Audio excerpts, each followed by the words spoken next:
Flory Models kit review time. Today we've got Special Hobbies, 1/48 scale AJ37 SAAB Gripen. Now this is a rebox from the Tarangas kit. We sort of knew this was going to happen. The only good thing about this one is it's 10 quid cheaper. So I think the Tarangas one recommended retails around about 65. This one comes in at £55. If you look online, there is some bargains around as well. Now Tarangas originally had us really excited about this kit, and I must admit I was extremely excited because I've wanted a decent SAAB Gripen for absolute years.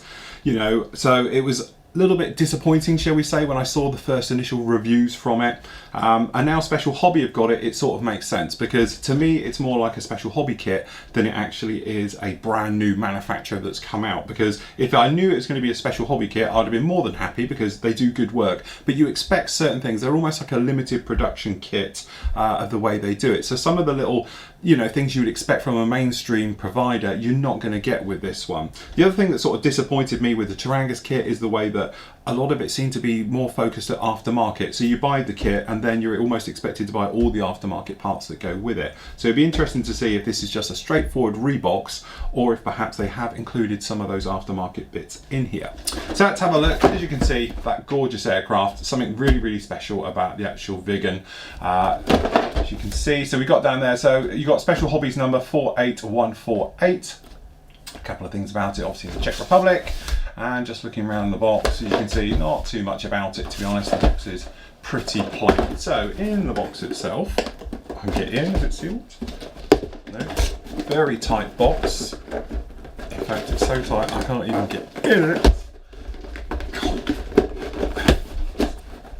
The staples on the side prevent you from getting in. Okay, so straight off the bat, let's have a look in here. We've got quite a nice glossy, I have to pull this out a bit even out to get all this in. There we go, a little book for it, okay. So quite nice because it's sort of in colour as well. So it talks about obviously what's being used, what's not. We've got different tails, things like that on here. Some of the seats obviously we're not using. We've got nice colour Photoetch set included in this one, which is a nice touch. Okay, so it just looks like we've got multiple things going on in here. You're going to have to keep a hand on. But you can see beautiful instructions down here, and then a lot of this Photoetch work obviously going into the seat, as you can imagine. So we're talking about all of that, and into the cockpit, which is quite a nice touch, and then working our way through the actual build. Now, as I say, I'm expecting different versions of this particular aircraft to come out, so perhaps like the two-seater version, things like that. So quite frankly, that's why the way that this breaks down is the way it is. Okay, so the very famous petal leaf, I think they call it, which is for the thrust reverser buckets, and these clamp down like something from the a monster from Dune, which then throws it back out the front, out the side one. So that's that section going down in there, and then obviously it's just going to be a case of placing the front on and the rear onto those. Okay, wheel wells going in the bottom, and then obviously wing section going up, as you can imagine. Top wings going down. It's very nice how it explains it in the instructions as well, of exactly what's going on. Okay, and then obviously you've got the system being put right the way through.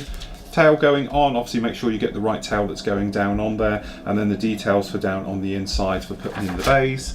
The main gear, again, this tandem wheel gear, a little bit complex how it goes together, so just take your time with that one, make sure you get your alignments all correctly. Those go into the wheel wells, okay, and then in on the other side, just a duplicate, and then obviously doors being part shut, the actual fin on the back going in between the speed brakes, some of those front areas going on. We've got the pylons for the front, which is good. Okay, we've got the fuel tanks system, so I'm presuming you can probably do the one fuel tank, or is it the twin? Not sure on this one.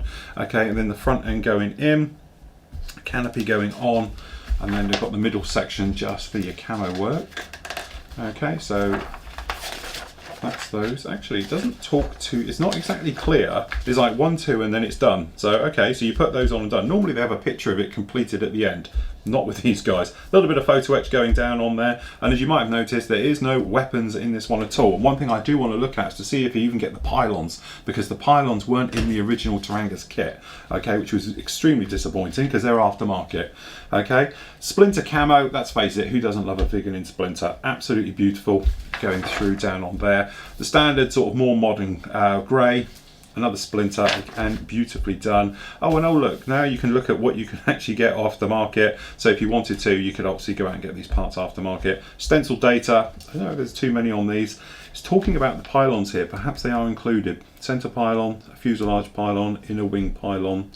So perhaps they are. I'm pretty sure the Tarangus one didn't, and some more of their stuff which we know about anyway. Okay, so in the one bag which we hate, which is a sticky bag as well, we'll find everything. Alright, so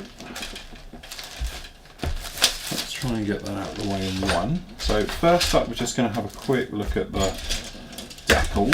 I'll put that in there a sec.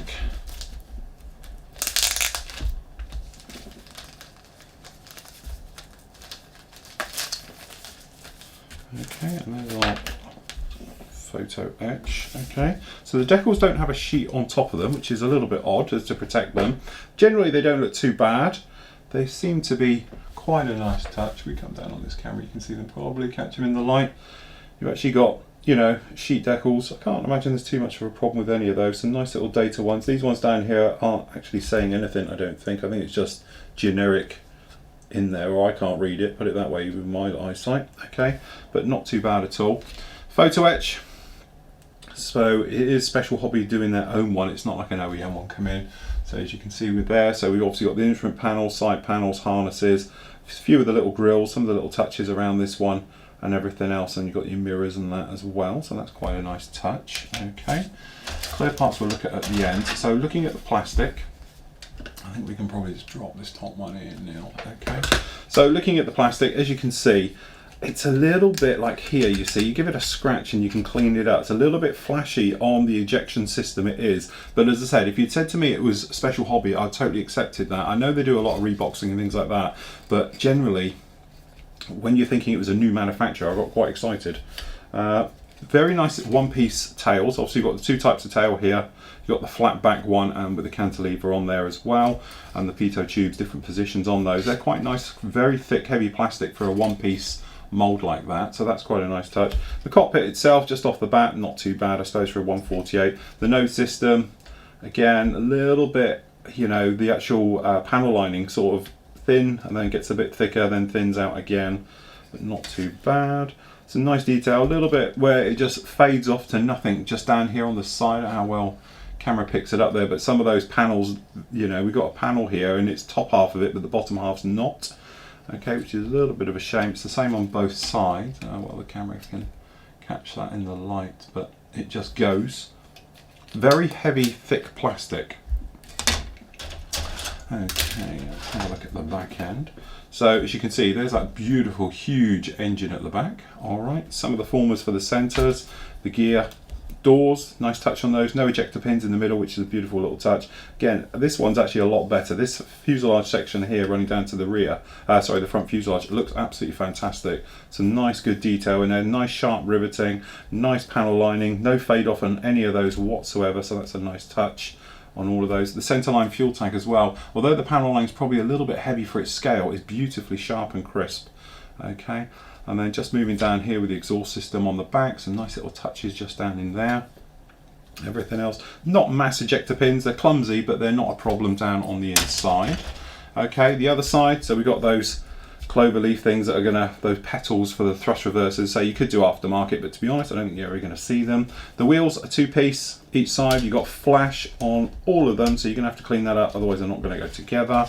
Okay, but generally some nice. The parts are all nicely cleanly molded, some of these smaller ones, so they're very nice. Okay, front blade, quite a nice touch. You could probably sand that back off of that and make that look a bit more special. Okay, the gear itself looks quite nice. No real burring to speak about, a little tiny bit on the actual parts, but nothing too bad. That tandem wheel system. Front wheel well, no sign of a ejector pin in there, which is a nice touch. All these little parts very nicely cleanly molded.